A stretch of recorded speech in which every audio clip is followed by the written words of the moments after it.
Hello बच्चों, good morning. Physics online class में आप सभी का स्वागत है।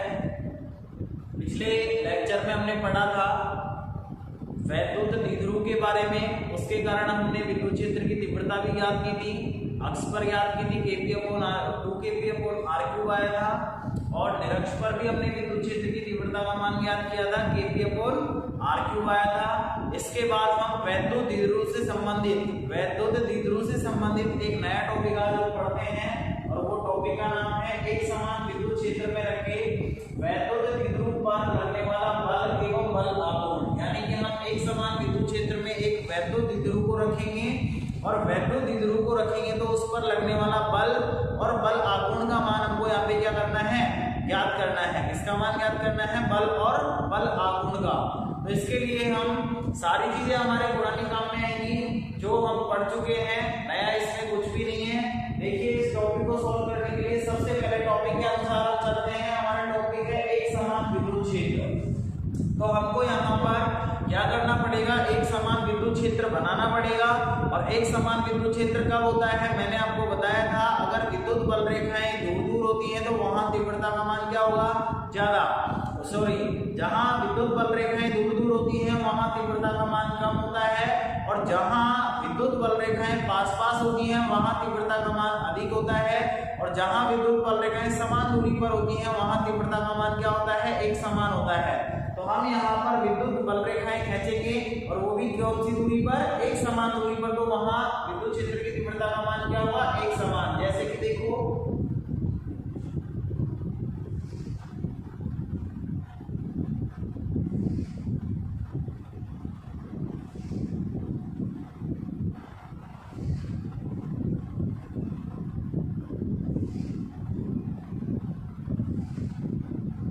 ये हमने कुछ विद्युत बल रेखाएं खींच ली हैं। इन विद्युत बल रेखाओं में प्रत्येक बिंदु पर विद्युत क्षेत्र की तीव्रता का मान एक समान होगा, क्योंकि यहाँ विद्युत बल रेखाएं समान दूरी पर हैं। क्या है? समान दूरी पर हैं। और दूसरी बात, ये जो विद्युत बल रेखाएं वो इधर से इधर की तरफ आ रही है, तो यहाँ विद्युत क्षेत्र की तीव्रता की जो दिशा होगी वो कौन सी दिशा में होगी? इस दिशा में होगी, जिसको हम यहाँ दिखा सकते हैं।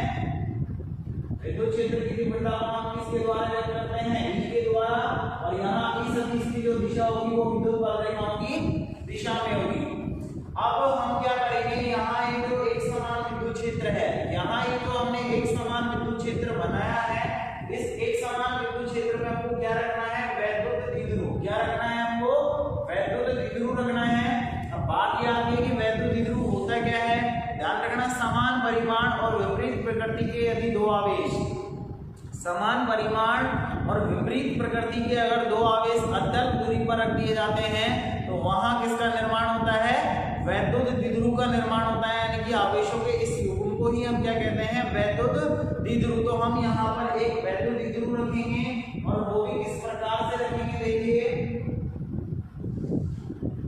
हम क्या करते हैं, यहाँ पर वैद्युत द्विध्रुव को विद्युत क्षेत्र की तीव्रता की दिशा से थीटा कोण बनाते हुए रख देते हैं। कितना कोण बनाते हुए रख देते हैं? थीटा कोण। जिसमें यहाँ पर ये एक आवेश है जिसका नाम है -q, और यहाँ पर ये दूसरा आवेश है जिसका नाम है +q। कौन सा आवेश है यहाँ पे? +q। यहाँ पर हमने वैद्युत द्विध्रुव रख दिया। और दूसरी बात, इस वैद्युत द्विध्रुव की जो लंबाई है, यानी कि दोनों आवेशों के बीच की जो दूरी है, उसको मैं व्यक्त कर देता हूँ दूरी के द्वारा। इसके द्वारा व्यक्त कर देता हूं मैं, दुए के द्वारा व्यक्त कर देता हूं। अब आपको पता है कि मैंने बताया था वैद्युत द्विध्रुव आघूर्ण। वैद्युत द्विध्रुव का जो वैद्युत द्विध्रुव आघूर्ण होता है उसकी दिशा हमेशा माइनस आवेश से प्लस आवेश की ओर होती है। तो कहने का मतलब है कि यहाँ माइनस आवेश से प्लस आवेश की ओर वैद्युत द्विध्रुव आघूर्ण की जो दिशा होगी वो किधर की तरफ होगी? माइनस से प्लस की ओर। और यहाँ वैद्युत द्विध्रुव आघूर्ण की जो दिशा है वो विद्युत क्षेत्र की जो दिशा है उससे, विद्युत क्षेत्र की जो दिशा है उसे कितना कोण बना रही है? यहाँ थीटा कोण। यानी कहने का मतलब ये है कि हमने एक समान विद्युत क्षेत्र में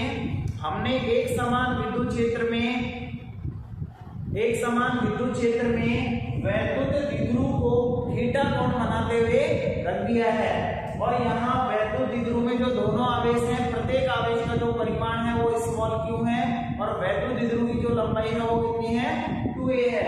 अब हमको ये पता लगाना है कि यहाँ इस वैद्युत द्विध्रुव में इस विद्युत क्षेत्र के कारण लगने वाले बल का मान कितना होगा। क्या होगा, इस विद्युत क्षेत्र में रखे हुए वैद्युत द्विध्रुव पर लगने वाले बल का मान कितना होगा। तो देखो मैंने आपको बताया था कि वैद्युत द्विध्रुव में केवल दो आवेश है, एक तो प्लस q आवेश है और दूसरा माइनस q आवेश है। दोनों आवेशों पर अगर लगने वाले बल की हम बात करें तो मैंने आपको इससे पहले वाले लेक्चर में बताया था, अगर एक समान विद्युत क्षेत्र में कोई प्लस q आवेश रखा हुआ है तो उस पर हमेशा बल की जो दिशा होती है, लगने वाला जो बल होता है उसकी दिशा हमेशा विद्युत क्षेत्र की दिशा में होती है, और माइनस q आवेश पर विपरीत दिशा में होती है। वो किस तरीके से होती है उसे अगर आपको देखना है तो पिछले लेक्चर को खोल के देखिए। ध्यान रखना, प्लस q आवेश पर हमेशा बल की जो दिशा होती है, विद्युत क्षेत्र के कारण लगने वाला जो बल होता है उसकी दिशा हमेशा विद्युत क्षेत्र की दिशा में होगी, और माइनस q आवेश पर लगने वाले बल की दिशा विद्युत क्षेत्र के विपरीत दिशा में होगी। तो कहने का मतलब ये है कि यहाँ प्लस q आवेश पर, इस प्लस q आवेश पर इस विद्युत क्षेत्र के कारण लगने वाला जो बल होगा उसकी दिशा विद्युत क्षेत्र की दिशा में होगी, यानी कि इस दिशा में होगी, और इस दिशा में इस बल को मैं नाम दे देता हूँ प्लस q आवेश पर लगने वाला जो बल है इसको मैं नाम दे देता हूँ F1। क्या नाम दे देता हूँ F1। अगर मैं इसको परिमाण के रूप में यहाँ लिखता हूँ तो इसका परिमाण का जो मान होगा वो कितना होगा, F बराबर फॉर्मूला क्या होता है, विद्युत क्षेत्र में रखे आवेश पर लगने वाले बल का फॉर्मूला क्या होता है, F बराबर QE। Q का मतलब जिस आवेश पर लगने वाला बल है वो आवेश आ जाएगा, और E का मतलब विद्युत क्षेत्र की तीव्रता। तो यहाँ F1 बराबर इस आवेश पर लगने वाले बल का परिमाण हम ज्ञात कर रहे हैं, तो F बराबर क्या हो जाएगा, फॉर्मूला प्लस का QE।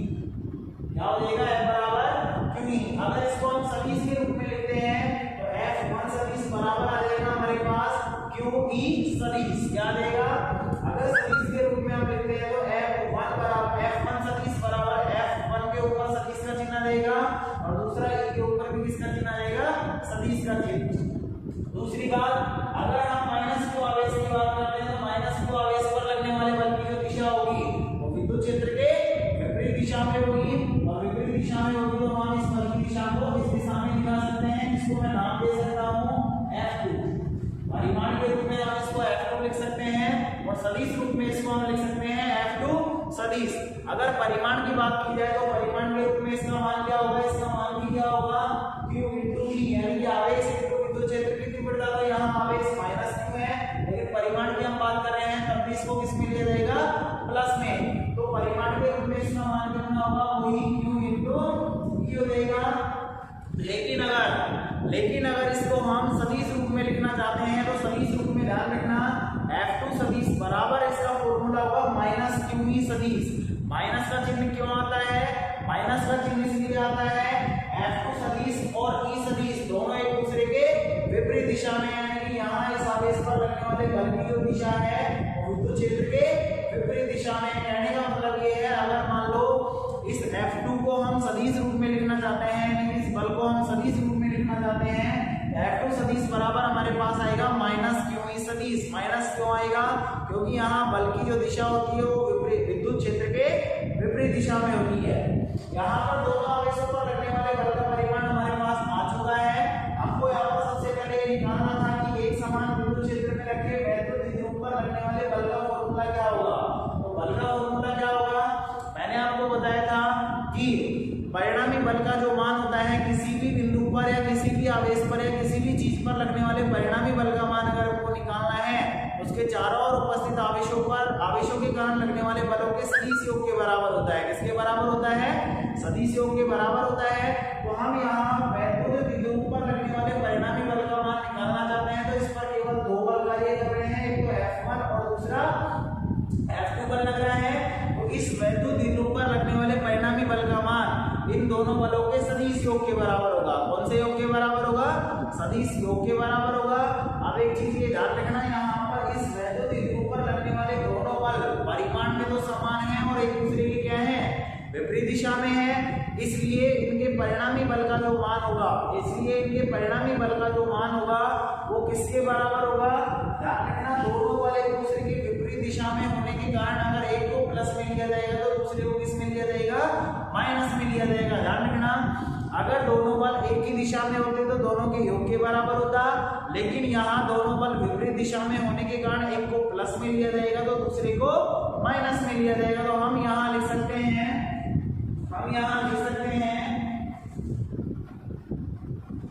एक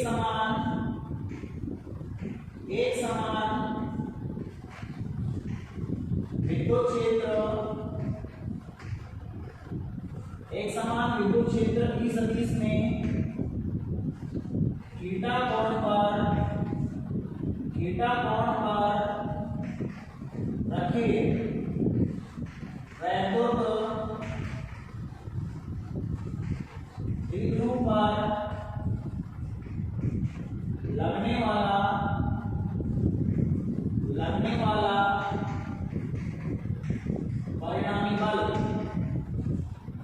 परिणामी बल F net बराबर हम बोल सकते हैं क्या होगा,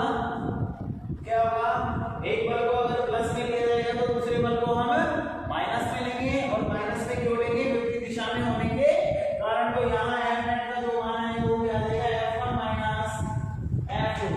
F1 का मान हमारे पास क्या है, q ही है, और F2 का मान भी हमारे पास क्या है, q ही है। दोनों एक दूसरे को कैंसिल कर देंगे और हमारे पास कितना आएगा, परिणामी बल का मान 0। तो आपको ध्यान रखना है, अगर एक समान विद्युत क्षेत्र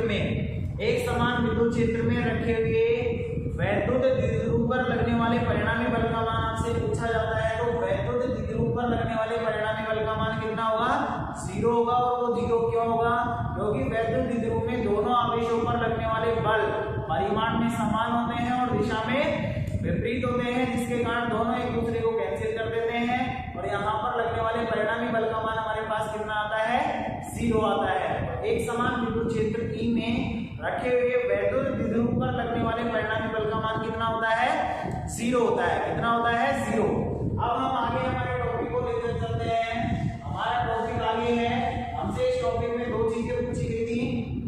क्या क्या पूछा गया था, एक तो द्विध्रुव पर लगने वाला बल और दूसरा पूछा गया था बल आघूर्ण। तो बल का मान तो हमारे पास कितना आता है, 0 आता है।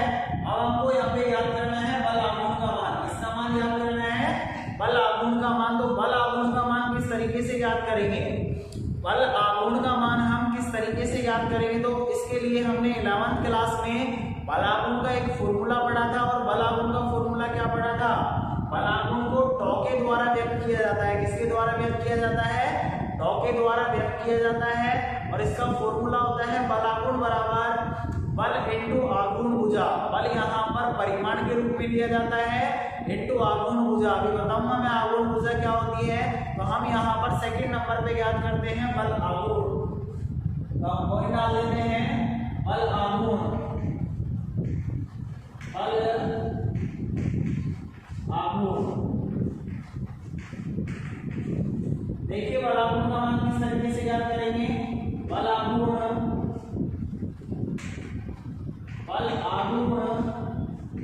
टॉ बराबर फॉर्मूला होता है बल इंटू आघूर्ण भुजा, बल इंटू आघूर्ण भुजा। अब एक चीज ध्यान रखना, इसके फॉर्मूले में जो बल होता है हमेशा परिमाण के रूप में लिया जाता है। इसके रूप में लिया जाता है, परिमाण के रूप में लिया जाता है। और दूसरी बात आघूर्ण भुजा क्या होती है, तो देखिए यहाँ पर आघूर्ण भुजा क्या होती है, वैद्युत द्विध्रुव पर जो दोनों आवेश होते हैं, वैद्युत द्विध्रुव में जो दोनों आवेश होते हैं उन पर लगने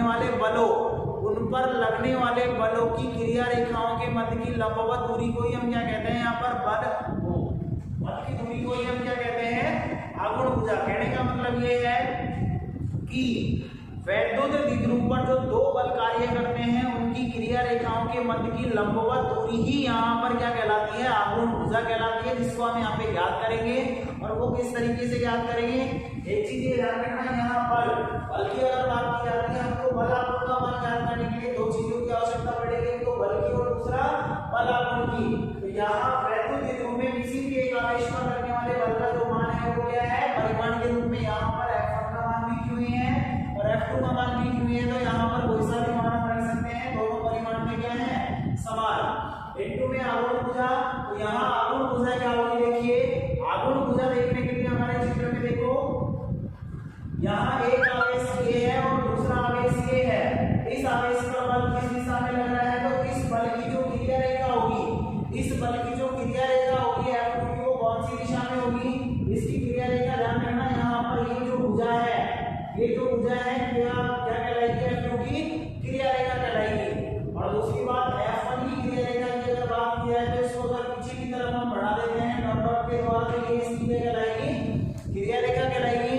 अब एक चीज ध्यान रखना, दोनों बलों की क्रिया रेखाओं के मध्य की, दोनों बलों के क्रिया रेखाओं के मध्य की लंबवत दूरी ही क्या कहलाती है, आगुण भुजा कहलाती है। तो यहाँ F1 और F2 की जो क्रिया रेखाएं हैं उनके बीच की लंबवत दूरी को ज्ञात करने के लिए हम क्या करते हैं, जो प्लस क्यू आवेश है, ये जो प्लस क्यू आवेश है, यहाँ से हम इस F2 की जो क्रिया रेखा है इस पर क्या डालते हैं, एक लंब डालते हैं, और जो लंब होगा वो ही यहाँ पर क्या कहलाएगा, आगुण भुजा कहलाएगी। क्या कहलाएगी, आगुण भुजा कहलाएगी। यानी कि जहाँ ये लंबवत दूरी हमारे पास आ रही है यही क्या कहलाएगी, यहाँ आगुण भुजा कहलाएगी। अब हम क्या करते हैं, इस पॉइंट को नाम दे देते हैं बिंदु ए, इस पॉइंट को नाम दे देते हैं बिंदु बी, और इस पॉइंट को हम नाम दे देते हैं बिंदु सी। यहाँ पर हमको आगुण भुजा का मान ज्ञात करना पड़ेगा, तो उस आगुण भुजा के मान को हम क्या कर देंगे, इस समीकरण में रख देंगे। तो हमारे पास किसका मान आ जाएगा, बल आगुण का।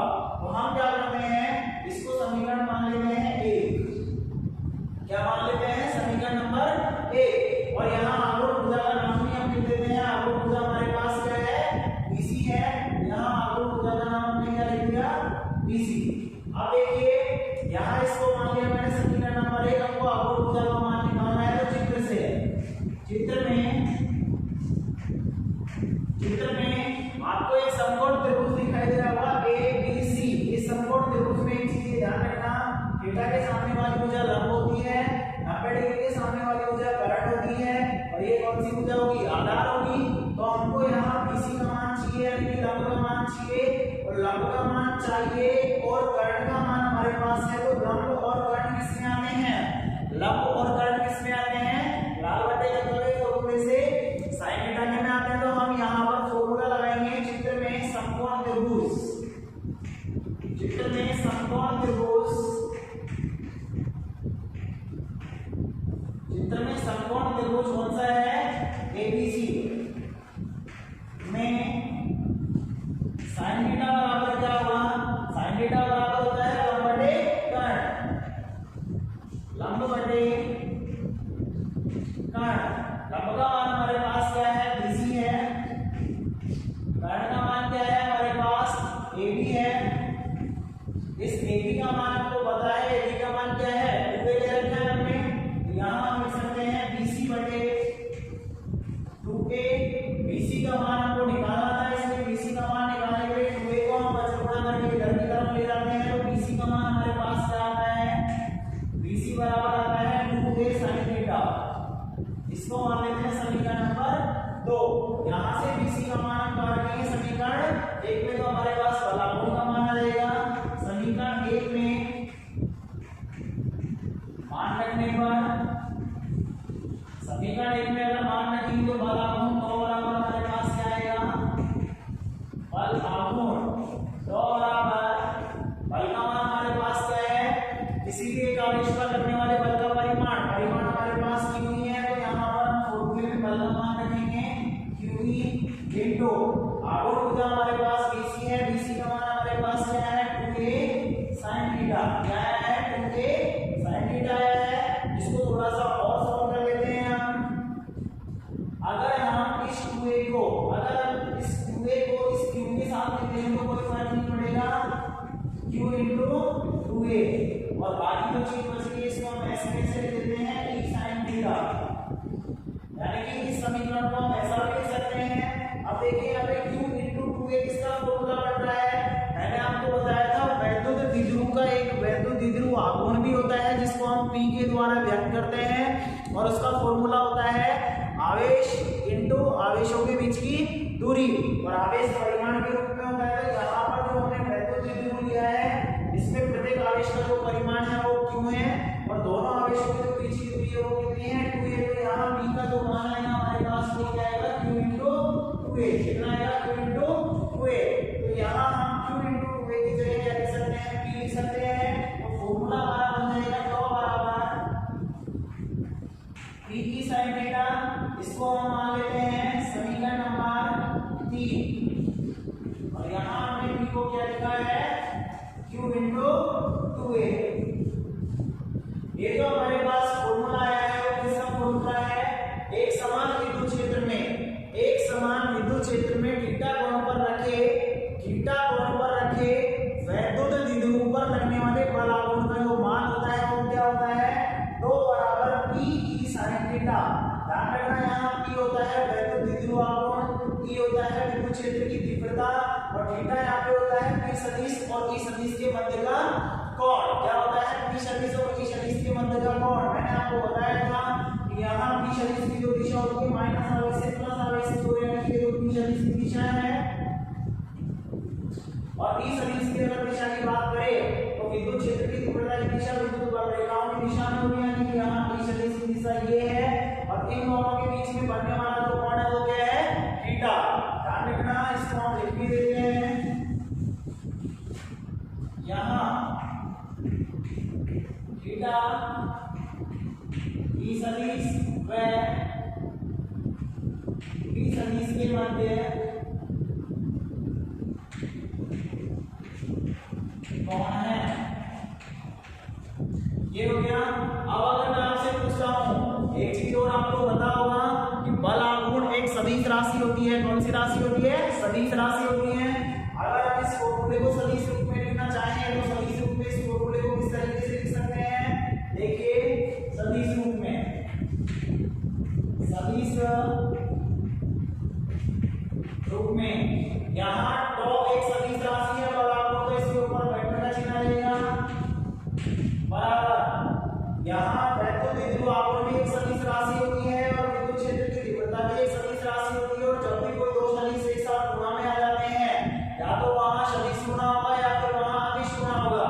सदिश गुणा में sin थीटा आता है, अदिश गुणा में क्या आता है cos थीटा। तो यहाँ पर sin थीटा है, इसका मतलब बीच में किसका चिन्ह आएगा, सदिश गुणा में यानी क्रॉस का चिन्ह आएगा। तो फॉर्मूला होगा हमारा टॉ सदिश बराबर b सदिश क्रॉस b सदिश। यहाँ ये फॉर्मूला किसका होता है, बल आघूर्ण के सदिश रूप का। तो यहाँ ये हमारा पॉइंट था, इसमें हम कंडीशन भी लगा सकते हैं। इसमें हम कंडीशन क्या लगा सकते हैं, समीकरण 3 में जब थीटा बराबर 0 डिग्री हो, जब थीटा बराबर 90 डिग्री हो, जब थीटा बराबर 180 डिग्री हो। तो देखिए कंडीशन फर्स्ट, जब थीटा बराबर 0 डिग्री या 180 डिग्री हो,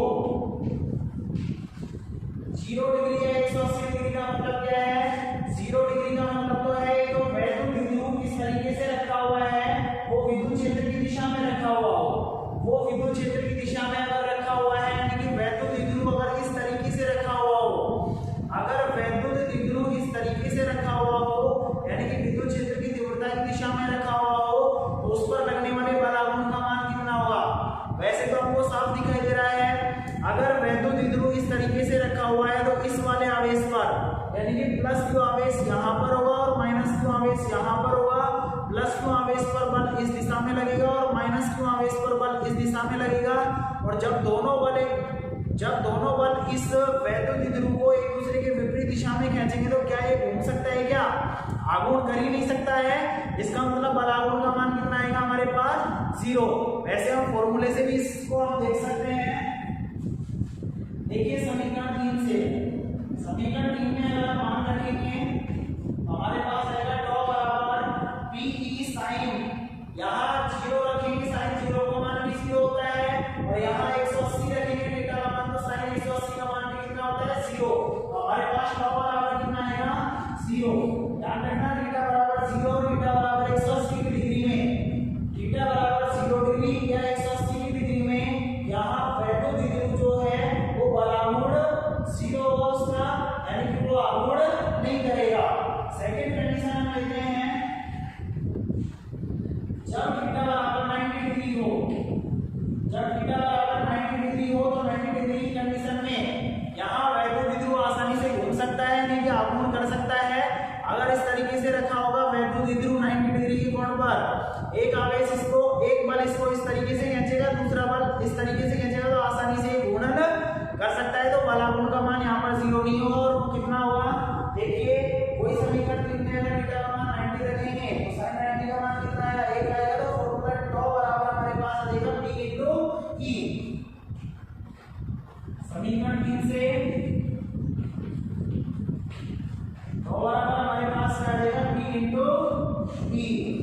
ये हमारा टॉपिक होता है एक समान बिंदु क्षेत्र में रखे वैद्युत द्विध्रुव पर लगने वाला परिणामी बल का मान हमारे पास 0 आया है और बलागुण का मान हमारे पास क्या आया है, टॉ बराबर p sin थीटा। ध्यान रखना थीटा बराबर यहाँ पर क्या होता है, p सदिश और e सदिश के मध्य का कोण होता है। इसे नोट कर लीजिए।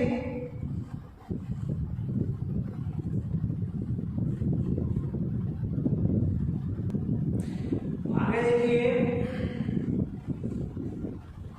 वैद्युत द्विध्रुव से संबंधित एक इंपॉर्टेंट बात और है जिसको मैं आपसे पूछता हूं,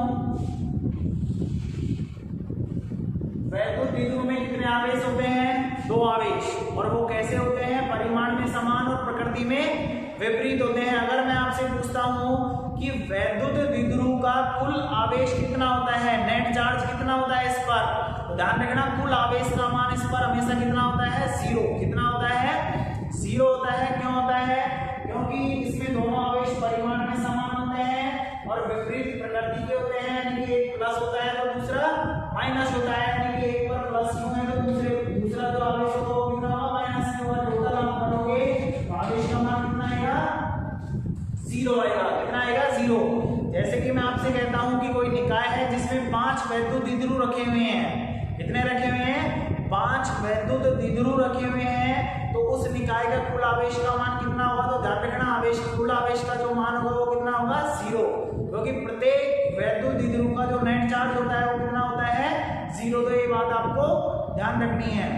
एक बात और, अगर कुल आवेश का मान 0 है, अगर कुल आवेश का मान 0 है तो मैं आपसे ये पूछता हूं कि यहाँ वैद्युत द्विध्रुव के कारण जो परिणामी विद्युत क्षेत्र की तीव्रता है क्या वो भी 0 होगी क्या, तो सीधी सी बात है, आवेश का मान अगर 0 है तो हमारे दिमाग में एक प्रश्न उठता है कि यहाँ आवेश का मान ही अगर 0 है तो विद्युत क्षेत्र की तीव्रता का मान भी 0 होगा। लेकिन ऐसा बिल्कुल भी नहीं है, क्योंकि हमने पढ़ा है अक्ष पर तीव्रता ज्ञात की है, निरक्ष पर ज्ञात की है, कहीं पर भी अगर 0 आया हो तो बताइए, नहीं आया हमारे पास। और वैसे भी आप देख सकते हो, इसको समझ सकते हो। देखिए जैसे ये वैद्युत द्विध्रुव रखा हुआ है, यहाँ पर ये प्लस क्यों आवेश है, माइनस क्यों आवेश है। अगर हम विद्युत क्षेत्र की तीव्रता किसी भी पॉइंट पर ज्ञात करते हैं, सपोज करो हम बिल्कुल मध्य पॉइंट पर ज्ञात करते हैं, इसके बिल्कुल मध्य पॉइंट पर परिणामी विद्युत क्षेत्र की तीव्रता ज्ञात करते हैं, तो उसका मान देखते हैं कि 0 आता है कि नहीं आता है। तो देखो इस प्लस क्यों आवेश के कारण इस पॉइंट पर जो विद्युत क्षेत्र की तीव्रता होगी प्लस आवेश से किधर की तरफ होती है, दूर होती है, इसको मैं E1 मान लेता हूं, और माइनस आवेश की ओर, यानी कि इस आवेश के कारण भी विद्युत क्षेत्र की तीव्रता कौन सी दिशा में होगी, इसी दिशा में होगी, E2। हम दोनों एक ही दिशा में होने के कारण परिणामी जो होगी E नेट का जो मान आएगा हमारे पास कितना आएगा, E1 प्लस E2 आएगा। इसका मतलब यहाँ पर विद्युत क्षेत्र की तीव्रता का मान 0 नहीं होगा।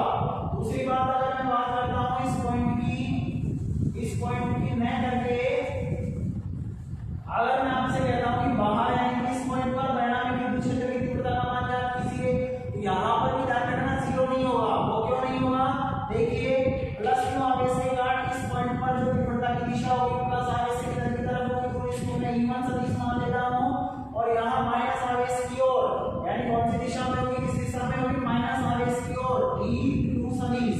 अब देखिए यहाँ E1 और E2 सदिश एक दूसरे के विपरीत दिशा में तो आ रहे हैं, विपरीत दिशा में तो आ रहे हैं, लेकिन ध्यान रखना दोनों तीव्रताओं के परिमाण यहाँ पर समान नहीं होंगे। क्यों नहीं होंगे, क्योंकि एक आवेश के कारण तीव्रता का जो फॉर्मूला होता है वो K के ऊपर क्या होता है, r²।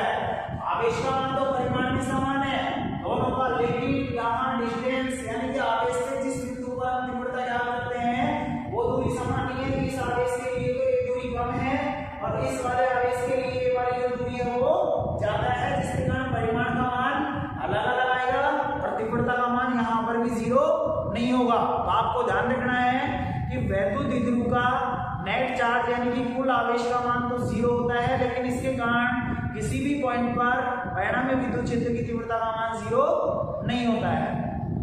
Thank you.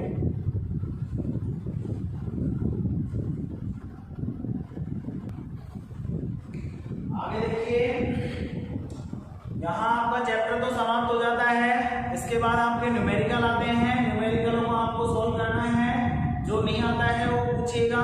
एक दो न्यूमेरिकल आज मैं इस वीडियो में बता देता हूँ आपको। देखिए, आपको अगला सवाल दिया गया है। सवाल आपको दिया गया है, एक समबाहु त्रिभुज है। यहाँ एक समबाहु त्रिभुज है जिसकी प्रत्येक भुजा की जो लंबाई है वो कितनी है, स्मॉल a।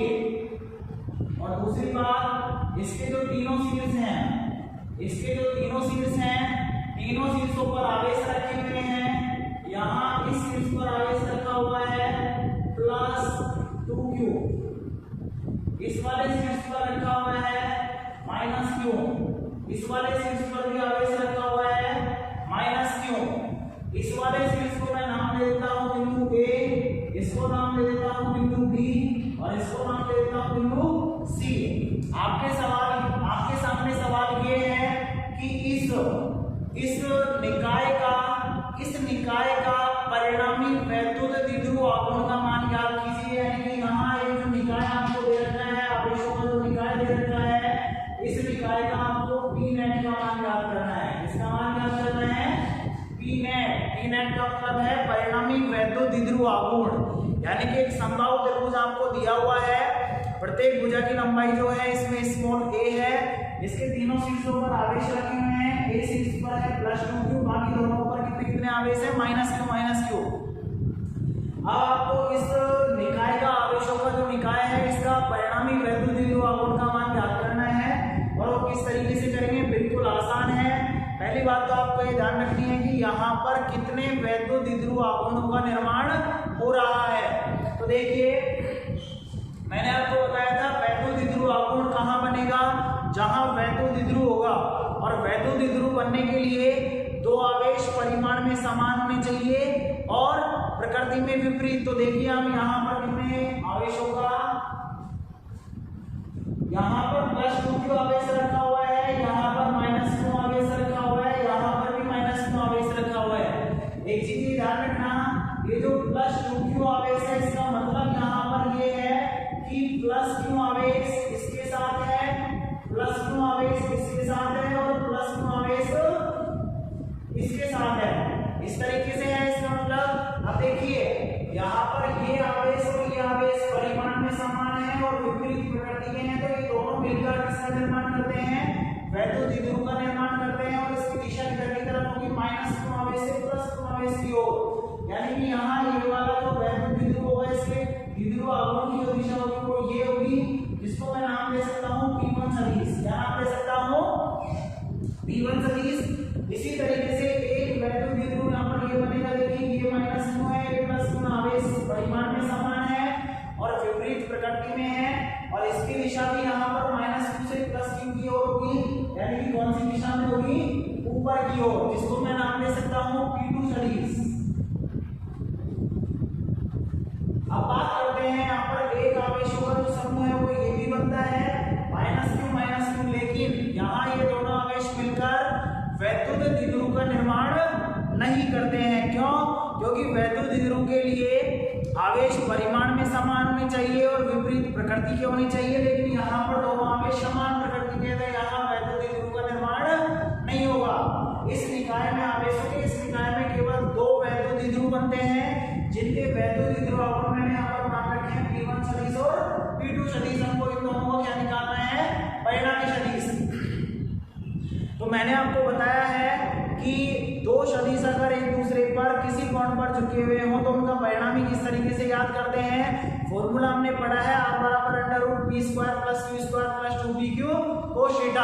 तो यहाँ पहली बात तो दोनों सदिशों के बीच का कोण कितना होगा, आपको पता है समबाहु त्रिभुज में प्रत्येक कोण 60 डिग्री का होता है और 60 का होगा। अगर ये कोण 60 का होगा तो ये कोण भी कितने का होगा, 60 डिग्री का। तो हमारे पास यहाँ थीटा का मान कितना होगा, यहाँ थीटा बराबर कितना होगा, 60 डिग्री। कितना होगा, 60 डिग्री। दूसरी बात, परिणामी जो दिशा होगी पी नेट की वो बिल्कुल बीच में होगी। यहाँ इसको हम दिखा सकते हैं पी नेट समीस। क्या दिखा सकते हैं? पी नेट समीस का जो मान होगा पी नेट का वो क्या होगा? देखिए पी नेट का मान ज्ञात करने के लिए हमको P1 और P2 के परिमाण की आवश्यकता होगी। तो P1 और P2 का मान कितना होगा? देखिए P1 का मान क्या होगा? P1 का मान आपको पता है, वैद्युत द्विध्रुव आघूर्ण का जो फॉर्मूला होता है वो आवेश इनटू दूरी। आवेश यहाँ P1 इन दोनों आवेशों का वैद्युत द्विध्रुव आघूर्ण है और इन दोनों आवेशों का वैद्युत द्विध्रुव आघूर्ण। आवेश का परिमाण क्या है यहाँ पे? Q, और आवेशों के बीच की दूरी क्या है? A। तो यहाँ P1 का मान आ जाएगा Q इनटू A। इसी तरीके से यहाँ P2 का मान की अगर हम बात करें तो P2 का मान भी क्या आएगा? आवेश कोई समान है, परिमाण Q आएगा और दोनों आवेशों के बीच की दूरी भी स्मॉल है। तो यहाँ पर हम लिख सकते हैं P1 बराबर P2 होगा और इसको हम मान लेते हैं समीकरण नंबर 1। हमारे पास P नेट में जो मान आएगा वो क्या आएगा? P नेट बराबर under root P1 square plus P2 square plus 2P1 P2 cos theta. Theta की जगह हमारे पास कितना है? 60 डिग्री है।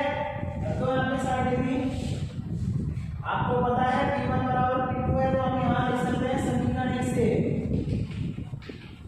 समीकरण 1 से P नेट बराबर P2 की जगह हम P1 रखेंगे तो देखिए P1 square plus P1 square, यहाँ भी P1 रखेंगे तो P1 इंटू P1 क्या हो जाएगा? 2P1 स्क्वायर और वो 60 का मान कितना होता है? 1/2। 2 से 2 यहाँ कैंसिल होगा, अंडर रूट आएगा P1 square plus P1 square plus P1 square. क्या आ जाएगा हमारे पास? Under root 3 P1 square. इसको सॉल्व करेंगे तो ये आएगा हमारे पास अंडर रूट 3 P1। P1 का मान हमारे पास समीकरण 1 में है। समीकरण 1 से रख लो। समीकरण 1 से P नेट बराबर हमारे पास क्या आएगा? Under root 3Q into A। ये हमारा क्या होगा? आंसर होगा। क्या होगा? आंसर। इसे नोट कर लो।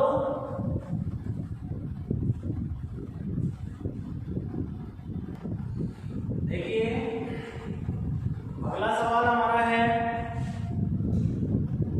दो समान आवेश कैपिटल Q उस दूरी पर रखे हुए हैं। यानी कि दो आवेश हैं कैपिटल Q, वो कुछ दूरी पर रखे हुए हैं तथा इनको मिलाने वाली रेखा पर मध्य बिंदु पर, यानी कि दोनों को मिलाने वाली रेखा पर मध्य बिंदु पर एक अन्य आवेश स्मॉल q रखा गया है। एक अन्य आवेश स्मॉल q रखा गया है, तो इसका मान व प्रकृति क्या होगी? यानी कि स्मॉल q का आपको मान निकालना है और वो भी कंडीशन दी गई है। कब निकालना है? जबकि निकाय कौन सी अवस्था में रहे? संतुलित अवस्था में। कौन सी अवस्था में रहे? संतुलित अवस्था में। एक चीज ये ध्यान रखना, आवेशों का निकाय संतुलित अवस्था में कब रहता है? आवेशों का निकाय संतुलित अवस्था में रहने के लिए कंडीशन होती है कि आवेशों के निकाय में प्रत्येक आवेश पर लगने वाले जो परिणामी बल का मान होता है वो अगर 0 कर दिया जाता है। अगर मान लो प्रत्येक आवेश पर लगने वाले परिणामी बल का मान 0 कर दिया जाता है, तो वहां आवेशों का निकाय कौन सी अवस्था में कहलाता है? संतुलित अवस्था में। कौन सी अवस्था में कहलाता है? संतुलित अवस्था में। तो देखिए सवाल को किस तरीके से सॉल्व किया जाएगा। सबसे पहले दो आवेश दिए गए हैं और वो कुछ दूरी पर रखे हुए हैं, और कौन सा आवेश है? Capital Q। यहाँ एक आवेश हम ये मान लेते हैं कैपिटल Q और एक आवेश हम ये मान लेते हैं कैपिटल Q। कुछ दूरी पर रखे हुए हैं, दूरी का मान हमको दिया नहीं है, तो हम यहाँ पर मान लेते हैं इसको r दूरी पर रखे हुए हैं। कितनी दूरी पर रखे हुए हैं? स्मॉल r दूरी पर। अब बात की गई है कि इसके मध्य बिंदु पर दूसरा आवेश स्मॉल q रखा गया है, तो मध्य बिंदु का मतलब है कि यहाँ मध्य पॉइंट में इसको पॉइंट नाम दे देते हैं, a इसको पॉइंट नाम दे देते हैं, b इसको पॉइंट नाम दे देते हैं, o। अब ये जो मध्य बिंदु है, इसकी मध्य बिंदु का मतलब ये है कि इस बिंदु की a से जो दूरी है वो r/2 है, और बिंदु b से भी जो दूरी है वो कितनी है? r/2। कितनी है? r/2। इस मध्य बिंदु O पर कौन सा स्मॉल क्यू। कौन सा आवेश रखा हुआ है? Small Q. अब वो कह रहा है कि स्मॉल क्यू का मान क्या होगा? जबकि निकाय संतुलित अवस्था में रहेगा। एक चीज ध्यान रखना, इस निकाय में तीन आवेश हैं, capital Q, small Q, capital Q. अगर तीनों आवेशों पर लगने वाले परिणामी बल का मान, प्रत्येक आवेश पर या तीनों आवेशों पर लगने वाले परिणामी बल का मान अगर शून्य है, तो यहाँ ये जो निकाय है वो कौन सी अवस्था में कहलाएगा? कौन सी अवस्था में कहलाएगा? संतुलित अवस्था में। तो हमारा सवाल ये कह रहा है कि निकाय संतुलित अवस्था में है, उसके लिए स्मॉल क्यू का मान क्या होगा? तो इसको सॉल्व करने के लिए हम क्या करेंगे?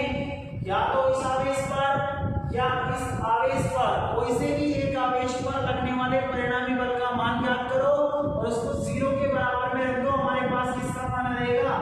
स्मॉल क्यू का मान आ जाएगा। लेकिन इस आवेश पर परिणामी बल का मान 0 परिणामी बल का मान निकालकर 0 मत रखना, अन्यथा यहाँ पर हमारे पास क्यू का मान 0 नहीं आएगा, क्योंकि यहाँ क्यू का मान हमारे पास नहीं है। इसलिए या तो इस आवेश पर परिणामी का मान 0 रखो या फिर इस पर परिणामी बल का मान 0 रखो। तो हम यहाँ पर कोई सा भी एक आवेश ले लेते हैं। सपोज करो हम ये वाला आवेश लेते हैं, इस पॉइंट को मैं थोड़ा नीचे लिख देता हूँ। इस वाले आवेश पर लगने वाले परिणामी बल का मान निकालकर हम उसको 0 के बराबर में रख देंगे, क्योंकि निकाय यहाँ पे संतुलित अवस्था में है। तो हमारे पास स्मॉल क्यू का मान आएगा। तो देखिए, हमने एक टॉपिक पढ़ा था, किसी भी आवेश पर लगने वाले परिणामी बल का मान उसके चारों ओर उपस्थित आवेशों के कारण लगने वाले बलों के सदिश योग के बराबर होता है। तो यहाँ इस आवेश पर लगने वाले परिणामी बल का मान याद करने के लिए इसके चारों ओर कितने आवेश हैं? स्मॉल क्यू है और कैपिटल क्यू है। इन दोनों आवेशों के कारण इस आवेश पर बल लगेगा और वो कौन कौन सी दिशा में लगेगा? देखिए, ये प्लस आवेश है और प्लस आवेश से हमेशा बल कौन सी दिशा में होता है? दूर। प्लस आवेश से दूर, या कहने का मतलब ये है प्लस प्लस के बीच में ये वाला आवेश इस वाले आवेश को प्रतिकर्षित करेगा, यानी कि दूर भगाएगा। तो इस दिशा में बल लगेगा, जिसको मैं नाम दे सकता हूँ, जो ऊपर रखा हुआ है, तो एफ ओ सदिश, क्या नाम दे सकता हूँ? एफ ओ सदिश नाम दे सकता हूँ। दूसरी बात, बिंदु बी पर जो आवेश है ये भी प्लस है और ये भी प्लस है, तो ये इन दोनों के बीच में ये वाला आवेश भी इस आवेश को क्या करेगा? प्रतिकर्षित करेगा। तो कौन सी दिशा में बल लगेगा? इसी दिशा में बल लगेगा, जिसको मैं व्यक्त कर सकता हूँ किसके द्वारा? बी पर रखा हुआ है, तो एफ बी सदिश के द्वारा, एफ बी सदिश के द्वारा। अब देखिए, दोनों जो बल है वो एक ही दिशा में होने के कारण जो परिणामी बल होगा वो इन दोनों के योग के बराबर है, यानी परिणामी भी इसी दिशा में है। परिणामी जो बल होगा वो इन दोनों के योग के बराबर होगा। तो हम यहाँ लिख सकते हैं एफ नेट बराबर एफ ओ प्लस हम लिख सकते हैं एफ बी, यानी कि दोनों बलों के योग के बराबर होगा।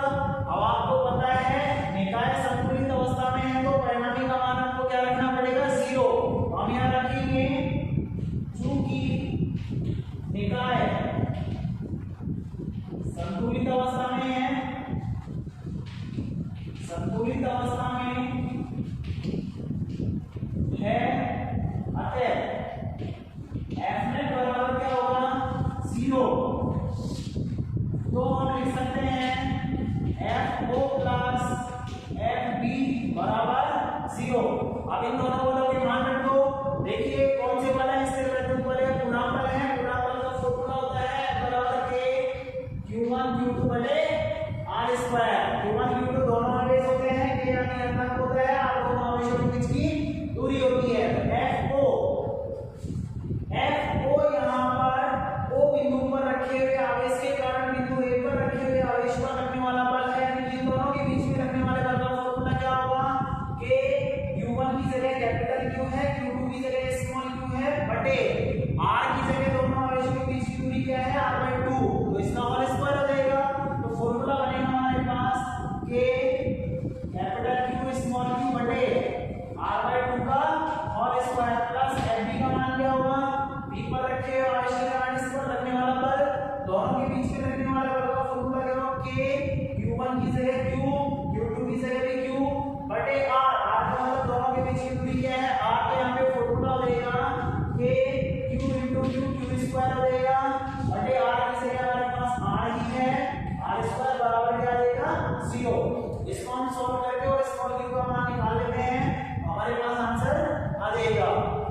इसको हम इधर की तरफ लेकर जाते हैं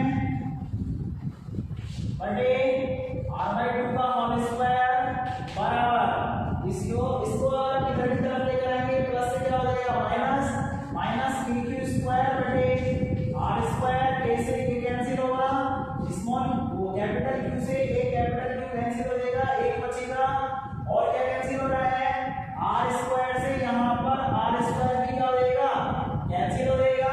अब देखिए यहाँ पर नीचे 1/2 का होल स्क्वायर बचा है क्योंकि 1/4 होगा और 4 कहाँ रहेगा ऊपर, इसको हम लिख सकते हैं 4q बराबर हमारे पास क्या बचेगा माइनस कैपिटल Q। हमको मान निकालना था स्मॉल q का, 4 को नीचे में देंगे तो स्मॉल q का जो मान आएगा हमारे पास वो कितना रहेगा -q/4। हमारे पास स्मॉल q की जो प्रकृति है वो ऋणात्मक होती है क्योंकि इसका मान क्या है ऋणात्मक, और इसके मान की अगर बात करें तो मान इसका क्या होगा q/4। ये आपका सवाल है। आज का लेक्चर हम यहीं पर खत्म करते हैं।